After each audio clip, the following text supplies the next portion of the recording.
Go. Greetings, everyone, and thank you for joining our fourth session of Postgres Pulse. With us today, we've got our steadfast panel members of Bruce and Vibor, and joining us today, we also have Christoph Pettis from PG Experts. We're going to be touching on a number of things today, and I would like to point out to everyone that, as in prior, we've got a set of rules of conduct that we want to lay out there for everyone. Josh, if you could post those in the chat. Use the Q&A button to raise a question. Please stay muted unless you're talking. We will go ahead and unmute question askers so that you guys are able to speak when and if you do post questions. And please ensure that we're all civil and we abide by the Postgres Code of Conduct. So, I am your host today. My name is Jamie Watt. I'm the VP over Support Services for Enterprise DB. As some of you may be familiar with our series, you certainly are more aware of how we conduct these. Those of you who are new to our sessions, the intent here is to pretty much have a live discussion as well as a number of questions associated to specific topics. What we see trending, both from our own experiences with our customers, but also out there in the wild within the community as well as within Stack Overflow. As I mentioned, I'll be hosting today. We've got our steadfast moderator, Josh Heyer, here with us as well. This week, we're going to be discussing connection pooling, both specific to what we had put out there in our blog content, as well as what we came across in terms of questions. And I wanted to give an intro and a moment to give the mic over to Christoph, as I mentioned, is joining us today. Welcome, Christoph. Oh, thank you. Hi, I'm Christoph Pettis. I'm the CEO and lead consultant of PostgreSQL Experts. We're a small Postgres consultancy in Alameda, California, and it's a pleasure being here. And we appreciate you joining. Thank you very much. So, as mentioned, we put forward the blogs for specific questions that we try and see out there in the wild being asked by a number of folks. And we try to approach this not just from a perspective of what we see as the answer, but also how we get to that answer. What we put forth here is really more of an organic experience where we've got a live session, discussions between all the experts, focused on whatever that week's topic is, to give you an experience of both their background as well as an opportunity to pose any questions or thoughts you may have. Josh, I mentioned Stack Overflow a moment ago, as well as our own customer experiences. Do you happen to have the slides handy where we could kind of show what we've seen trending over the last couple of weeks? Sure. Let's see here.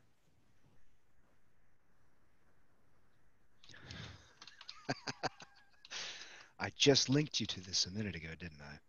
You did. Oh, my goodness. Well, where did it go?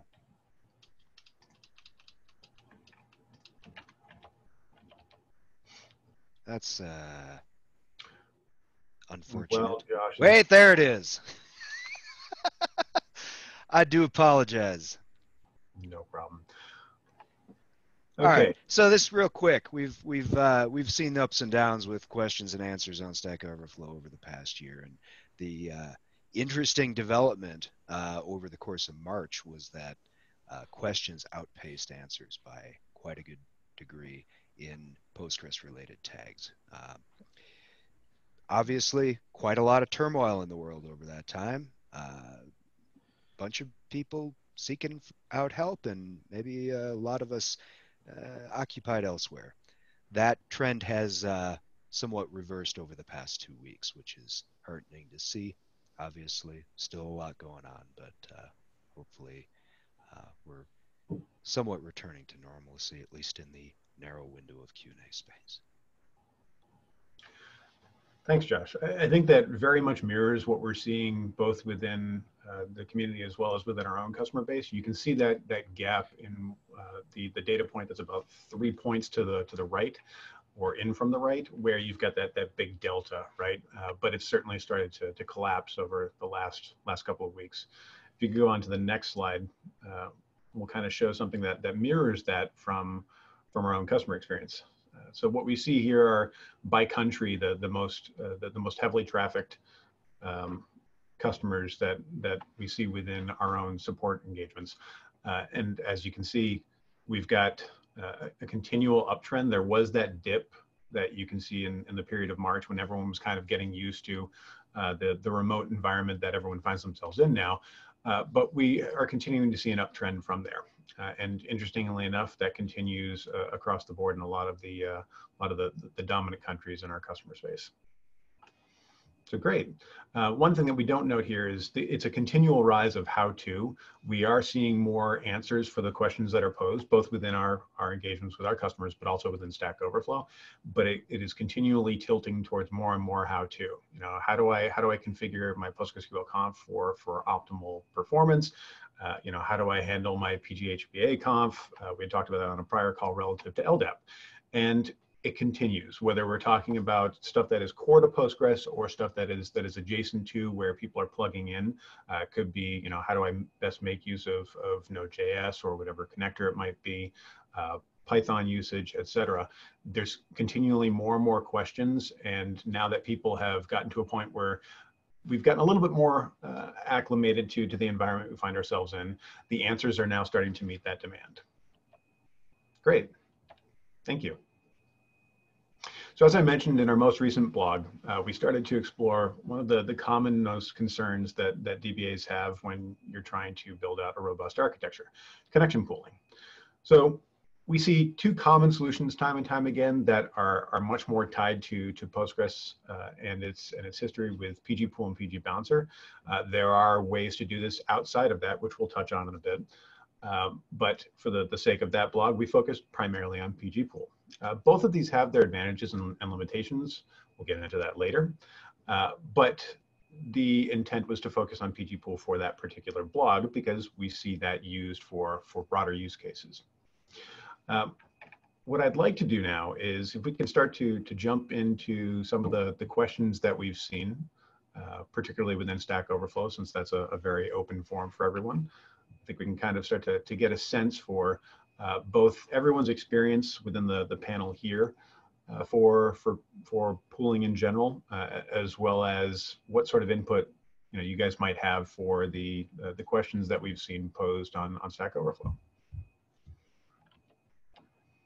Josh, if you could take us through those questions. Sure. I dropped a link in for the first one. Let me Great. Thank you. see if I can waste less time sharing my screen on that too. So while we talk, the first one we have queued up today is a question from Glatapui. I'm sorry if I mangled that.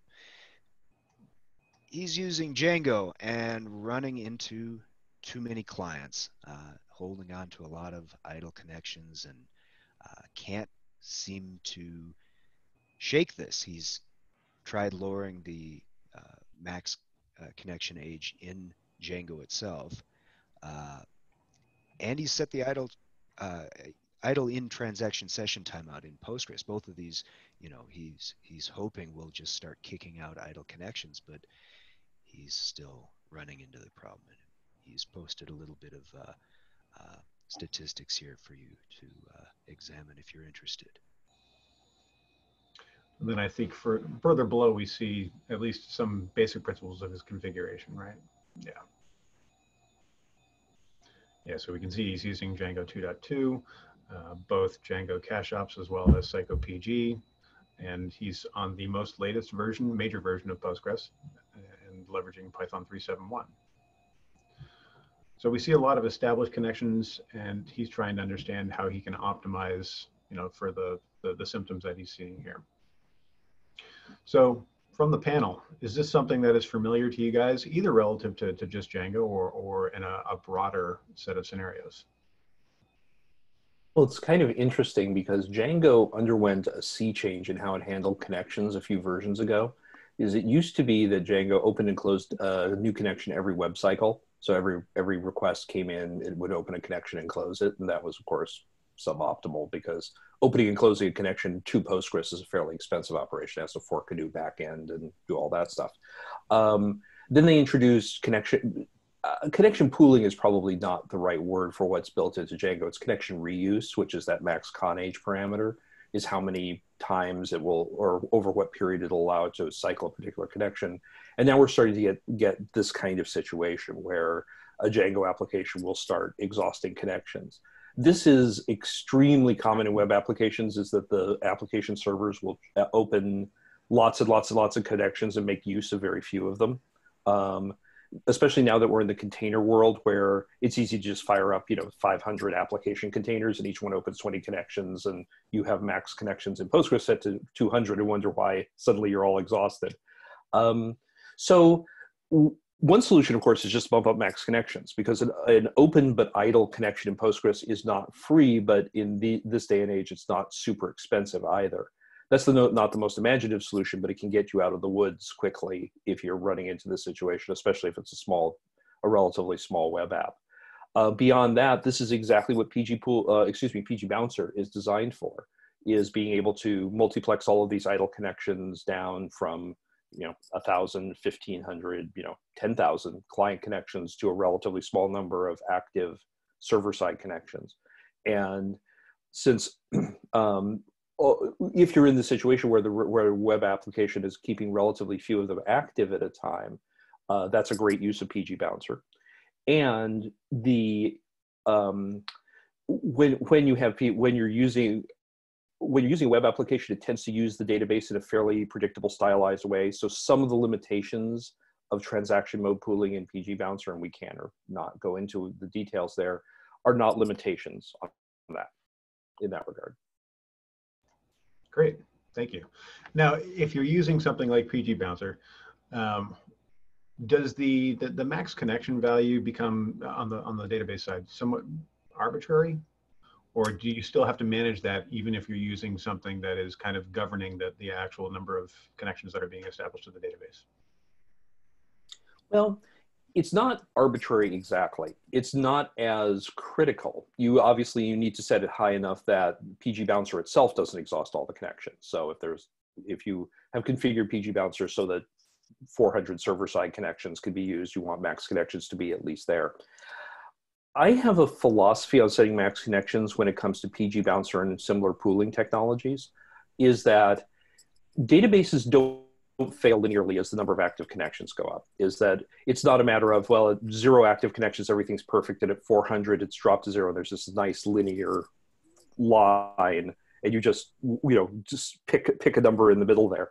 Is that everything will work fine until like 300 connections all light up at the same time and are running queries, and then the whole thing kind of becomes very unhappy very quickly, and it fails non-linearly.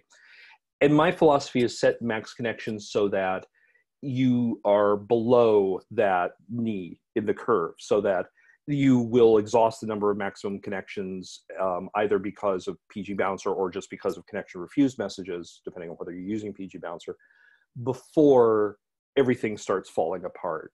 Because paradoxically, you can get better throughput by having fewer connections active to your database, because to keep the database from thrashing and that kind of thing. So let's say 300 is this magic number, and you really just have to determine experimentally based on the size of instance you're running and what the workload is.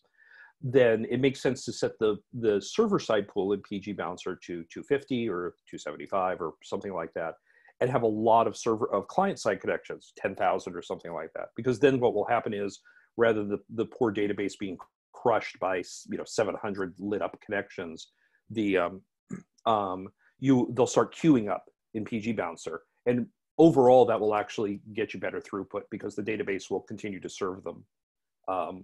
That being said, I have seen Postgres operate correctly with 1,500 live actual active connections on a relatively large RDS, EC2 RDS style instance on Amazon.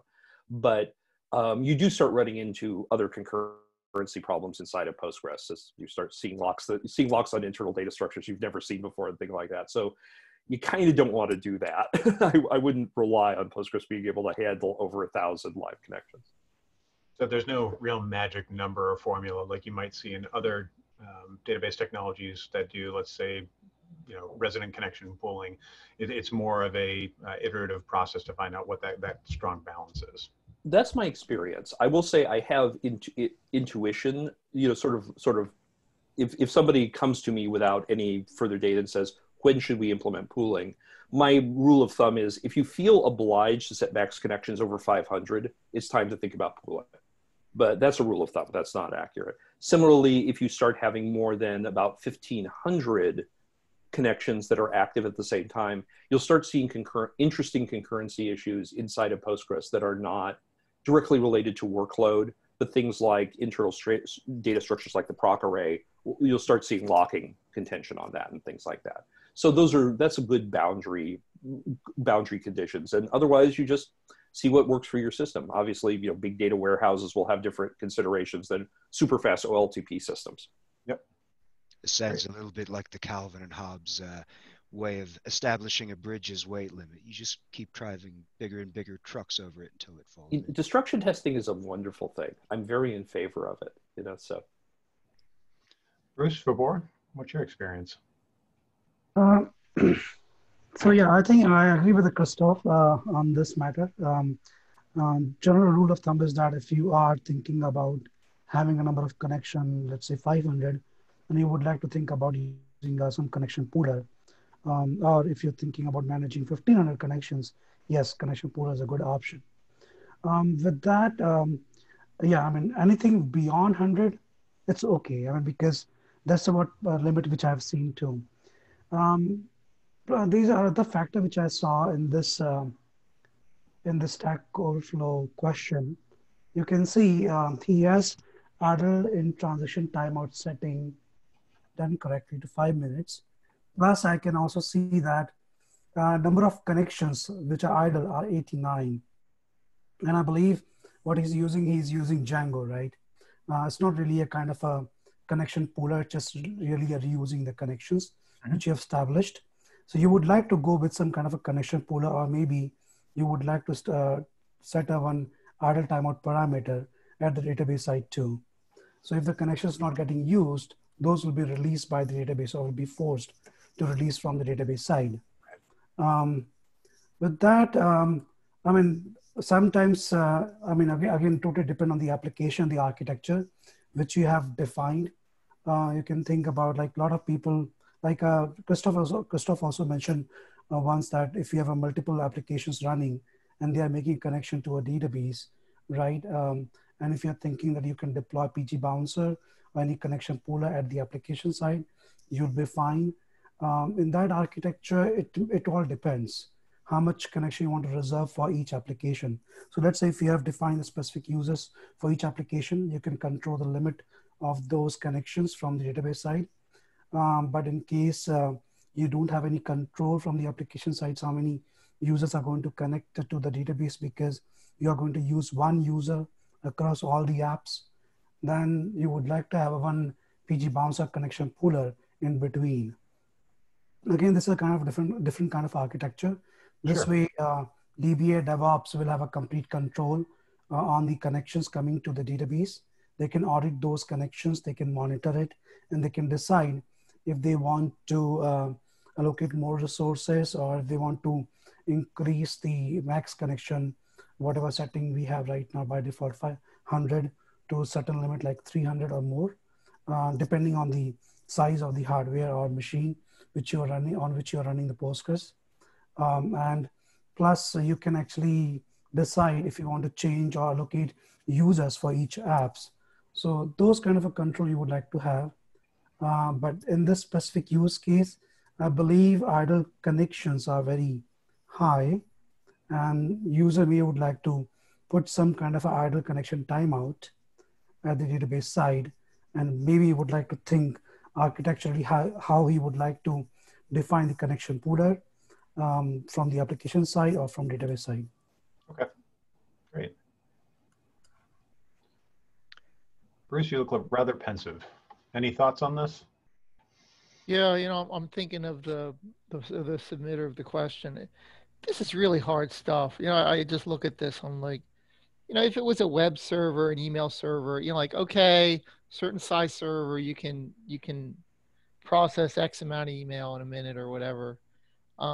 This just isn't that. It's just, there's so many parts here. You've got the type of queries coming in, the size of the queries, how much results they're returning. Are they read-write queries? Are they data warehouse queries? Are they using parallelism, right?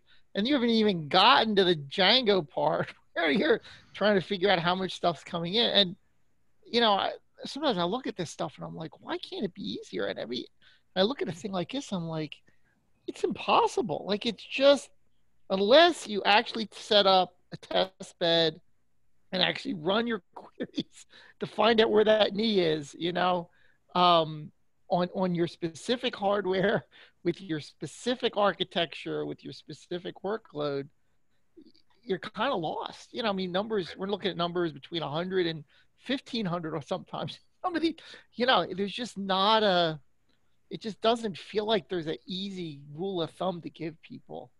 And, you know, every time sometimes I go to customers and they'll say, you know, can you give me best practices to do whatever? And they say, the light always goes off in my head. And when they ask for best practices, they want an answer where they don't have to think of anything.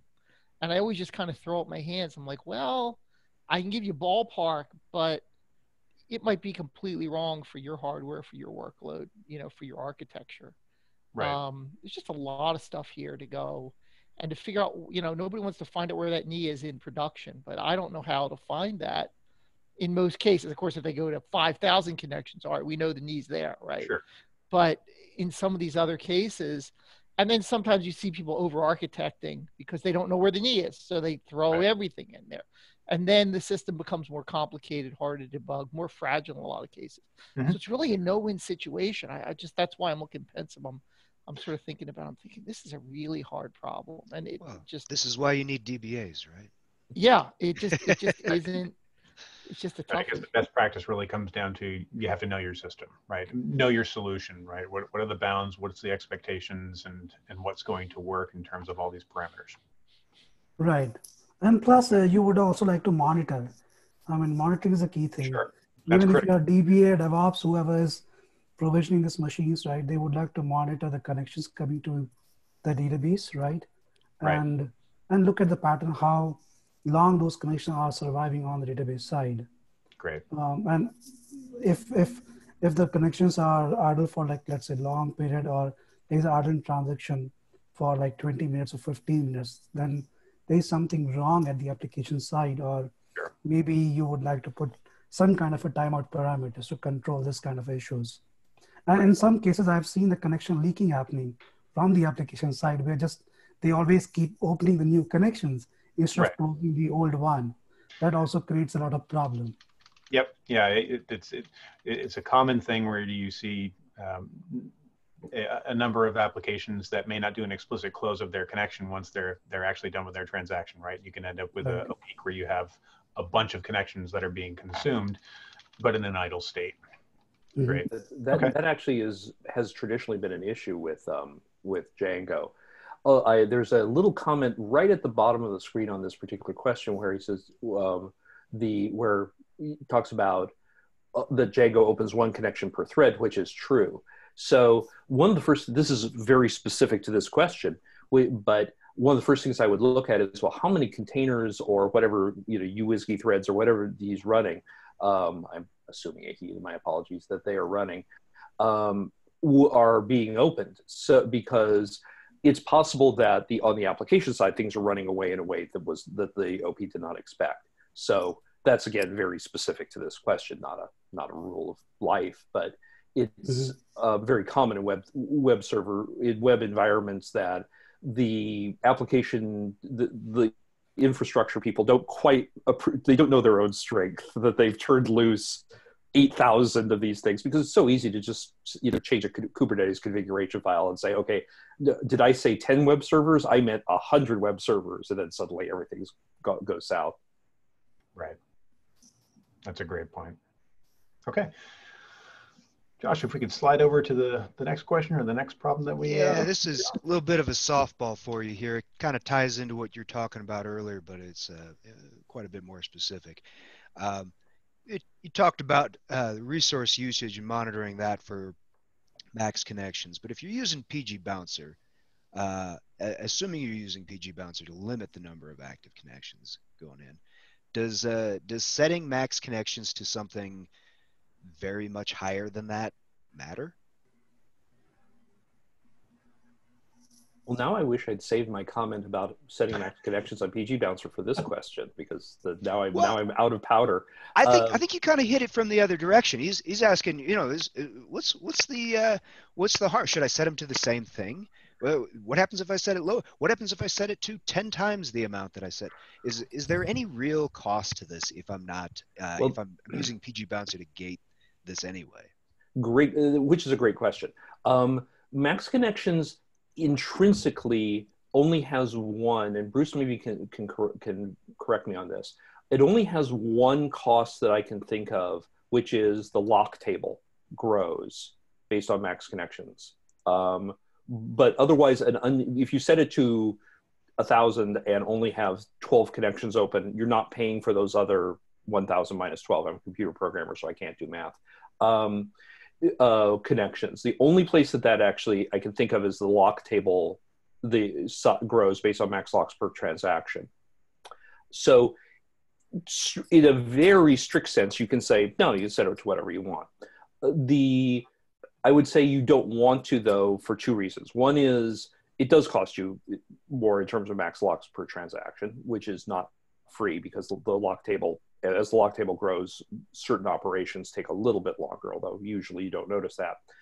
Also, you want to, if you don't want to create a situation where all 1,000 connections light up and the database server gets crushed, like I mentioned earlier. You never want max connections to be lower than the number of configured connections in PG Bouncer, obviously, or PG Bouncer will exhaust the connections. And you want to have a few more, because there are often reasons you want to connect to Postgres not through PG Bouncer. Either you want a PSQL in to do administrative tasks, or you have certain kinds of jobs, PG dumps, things like that, that are easier to just connect directly to the database server. So I usually say, throw another 25 in, something like that. There is an option in Postgres for reserving a certain number of connections for super users. And so that if that's appropriate in your environment, if you're doing things as the Postgres super user, that makes sense. Okay. Right. And I think, those are all good points. And I believe these are other things you person needs to look at it. If you are using a PG bouncer, doesn't mean that you have to just go and reduce the max connections. I mean, if you have 100 connections, or let's say 200 connections, and your system is fine, and you're not using those connections, you are good. Let's say from PG bouncer, if you're planning to use only 80 connections, 20s are left, that's also okay. There is no hard and fast rule that you have a PG bouncer configured. That's why you have to reduce the max connections. If connections are not getting used on the system side, on Postgres side, you are good. There are other things which you would like to look at. I mean, from the product perspective, you always would like to limit the connection per user basis. That's the best practice I would give you, because I've seen the users using one single user everywhere, and you don't know exactly from where connection is coming or from where connection leak is happening. That gives you fine control exactly, or you can monitor who's making connection and how many connections are getting used. So define the users, put a connection limit around that users. Plus, if you have a PG bouncer, you're good. Always evaluate how many connections you're going to use from the application perspective, plus from the administration perspective. Let's say if you want to reserve some super user connection, you would like to define those.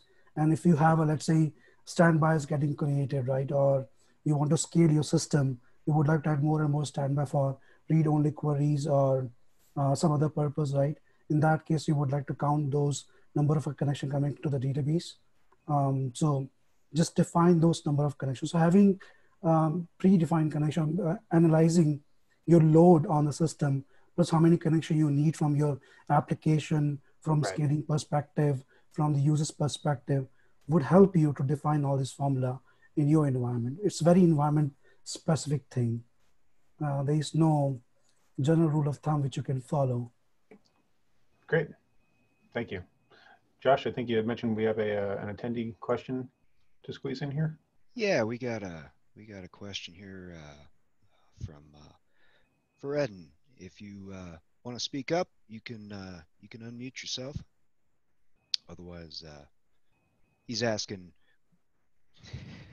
just to kind of tweak Bruce a little bit, I think, asking what should be the best practice to run a connection pooler on the same or a different machine as the database. Okay. I do have a blog entry about that I can post in here. I think there's two advantages to having a connection pooler closer to the clients and not on the database server. One, obviously you're reducing the number of network connections open across the network. And there's some operating systems as you get into the tens of thousands that start to have issues with, and maybe less than that, where you start to get issues with too many open connections, network connections to the server. The second issue is that usually the connection pooler is also used for failover or redirecting of traffic. And of course, if it's on the database server, then if the database server goes down, you really can't redirect because it doesn't exist anymore. So by having it on the application server, you're able to do redirects efficiently rather than having a separate server do that. There are advantages to having it on the same server, particularly if we were to embed a connection pooler inside of Postgres, which I have another blog entry about on my website, that that would allow for authentication sharing and probably more efficient use of some of the connection overhead. But we do not have a built-in connection pooler. It's not clear we will, but we've talked about it. But I would say in general, best practice, there you go, is probably to put it closer to the applications. And I think that depends on whether or not you're relying just on the pooling mechanism or you've also got fencing scripts and some other HA product in place, right? I think we've got a number of blog entries that I've seen both with us as well as a number of other folks out there. Okay, great. Yeah, and other point is that, as I think I mentioned in my previous comment on the previous question, right? That if you, I mean, it also depends on the architecture. If you have multiple applications trying to connect to one single database, and you want to control those connections, you would like to have something which are, you know, filtering out the connection, controlling the connection before it goes directly to the one database. If you put a connection pooler on each and every connections applications server, right? In that case, it'll be very difficult to control the connections or modify those connection pooler based on number of connection you can serve from the database perspective. But if you have a single place where you are filtering or, you know, just working as a pipe, you know, through which it's going to the database, then you can control that more efficiently. And I think other part is that if you're using connection pooler plus rerouting the connection to the different server in the high availability cluster, right? Then yes, you would like to have a dedicated server like for PgPool, which is more resource intensive. So yeah. Speaking of resource intensive, I think we've got one last question that we're going to throw in there. There was a question. Yeah. Go ahead. We've got a question from Rohit Kumar here. If you want to speak up, you can ask that live. Otherwise, he's asking if there's any other overhead per open connection besides what's counted in Workman. Well, there for sure is. Each one takes a certain amount of shared buffers. Each one is a Linux or whatever, or Windows process. So there's a certain amount of time of space for system resources there. So they're not free. Postgres has been around long enough. I started on Postgres around this version 7 days, that a lot of the documentation reflects an older machine architectures and things where having a new process was much more expensive. So they're not extremely expensive, but they're not free either. Firing up a new one can be quite expensive. So high connection open and close rates, even on modern high performance machines, you can see that. You can see CPU spikes and things like that, and if there's a connection storm. So once the connection is established, it kind of fades a little bit into the background as it's not being used for that thing. But don't go crazy. You know, opening up 8,000 connections and just leaving them idle while 12 of them do the actual work is an anti-pattern. So don't do that.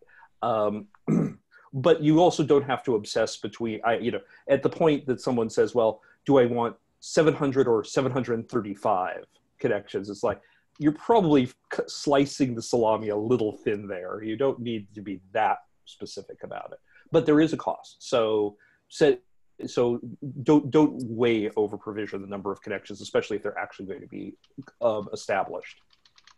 Great. Thank you very much. All right, folks, we're about out of time for today. We did have one remaining question in there. However, if you want to shoot that to postgrespulse@enterprisedb.com, we'll be happy to take that offline or perhaps answer it in our next session. So I'd like to thank everyone for your time. And Christoph, thank you very much for joining us. My pleasure. Thank you. Great conversations around Django as well as pooling in general. And have a great day, everyone. Take care. Thank you.